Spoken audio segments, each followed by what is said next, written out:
ព្រះអង្គសង្គ្រោះទ្រង់រស់នៅ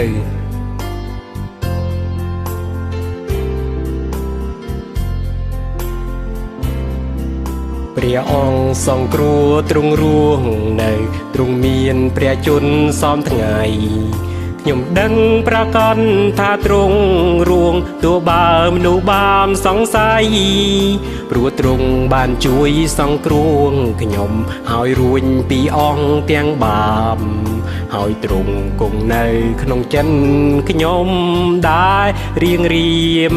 ដរាមព្រះគ្រីទ្រង់រស់ព្រះអង្គរស់នៅសមថ្ងៃទ្រង់រួងឡើងវិញហើយគង់ជាមួយនឹងខ្ញុំជាអចិន្ត្រៃយ៍ព្រះគ្រីទ្រង់រស់បានជាទ្រង់អាចសង្គ្រោះព្រះអង្គសន្ធិននៅចិនផងខ្ញុំអរពីព្រោះទ្រង់រួង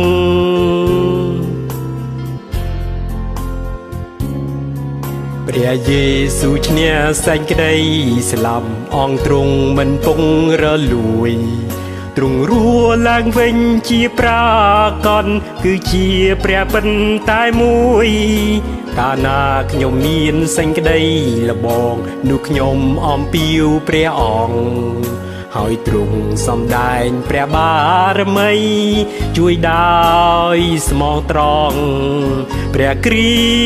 ទ្រង់រស់ព្រះអង្គរស់នៅសមថ្ងៃទ្រង់រួងឡើងវិញហើយគង់ជាមួយនឹងខ្ញុំជាអចិន្ត្រៃយ៍ព្រះគ្រីទ្រង់រ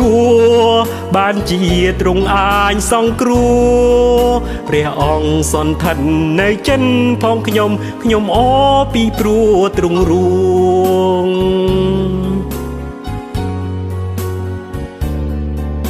សំថ្ងៃនៅនីលោកីនេះទោះបើកើតទុកយ៉ាងណាគង់តែមិនចេះបារម្ភឡើយព្រោះព្រះយេស៊ូវរាសាទ្រង់មានបន្ទូលនឹងខ្ញុំផងខ្ញុំស្គាល់សំឡេងទ្រង់ច្បាស់ខ្ញុំបានប្រកបនឹងព្រះអ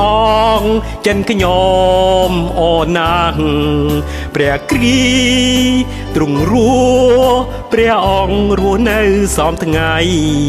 ទ្រង់រួងឡើងវិញហើយគង់ជាមួយនឹងខ្ញុំជាអចិន្ត្រៃយ៍ព្រះគ្រីទ្រង់រ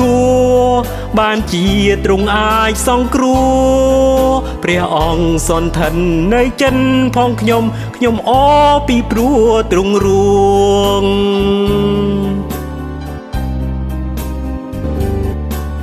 អោពួងព្រះគ្រីចូលរីងរាយបន្លឺសំឡេងច្រៀងទៅ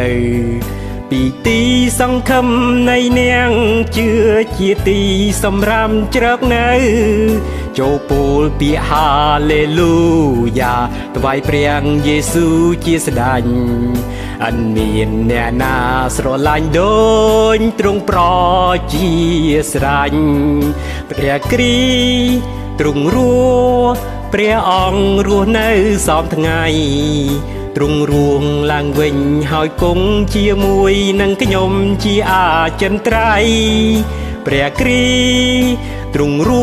ស់បានជាទ្រង់អាចសង្គ្រោះព្រះអង្គសន្ធិននៅចិនផងខ្ញុំអរពីព្រោះទ្រង់រួង